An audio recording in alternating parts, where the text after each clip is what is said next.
This is a familiar sight for all of us. Traffic jams, lines, crowds. When we encounter these things, we often feel frustrated or impatient. Those thoughts are common, but actually they are entirely optional. You don't have to be upset by a situation like this. No matter how annoying it seems, you can change your opinion of it and overcome the negative feelings in your head. This way of thinking is one of the key elements in an ancient philosophy known as Stoicism.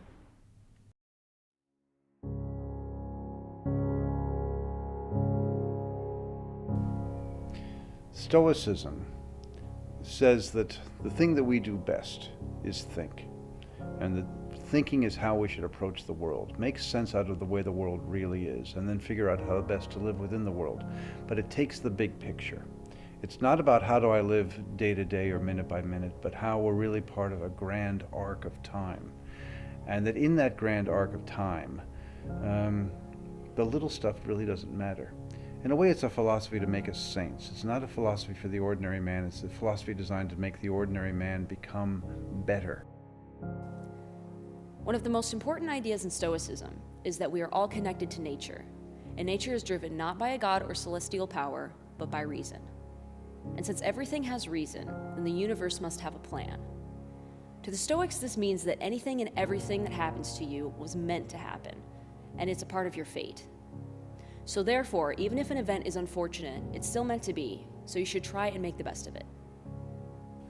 The problem is that if you read a little history, what you see is me, narcissism. That's what the history of the world really is. And all of the ego and all of the grabbing and all of the greed that simply wrecks the world and is wrecking our world economy right now is really about ego going mad. And a Stoic says, get a life, will you? Recognize that, my God, it doesn't matter whether you die rich or poor. What matters is how you live the moment and finding peace and happiness in the moment. And that to say that, what's that old saying, whoever dies with the biggest toys wins? That's what wrecks the universe. That's what wrecks us.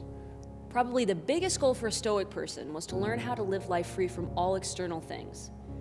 This means that you should only focus on what is directly under your control, such as opinions and goals. Material goods and reputations, for example, are things that can change based on outside influence. And so if we let ourselves constantly worry about things like that, we'll become miserable for no good reason. It's like the traffic jam from before. You can choose to be angry at that situation, or you can just do your best to get to your destination as soon as possible, and not stress out over it. After all, you can't really do anything to make those other cars move faster, right? To a Stoic, pain and pleasure are the same. One is not good and the other is not evil. These things are external from our minds. They're not connected to our thoughts. And if we train our minds to use reason, we can learn to be freed from them. Many people spend their whole lives trying to pursue pleasure and avoid pain. But is there more to life? There's got to be something else worth living for. But it's hard to find that something if you're always being blinded by emotional pressure and temptations. Think about it. Do you really need that piece of cake there? It's a pleasurable thing, but maybe it would be better in the long run if you said no. You'd save your money, and also, it would be healthier. And what about pulling that all-nighter? It really sucks to do that, and you could give into your body and go to sleep. But you know that if you stay up and work, that you'll be able to finish. So isn't it worth the struggle? Those kinds of things are how a Stoic would view the world. They do what is best for the situation, regardless of what kind of temptations there are. You know that movie you saw when you were a kid? We all saw when we were kids, The Lion King.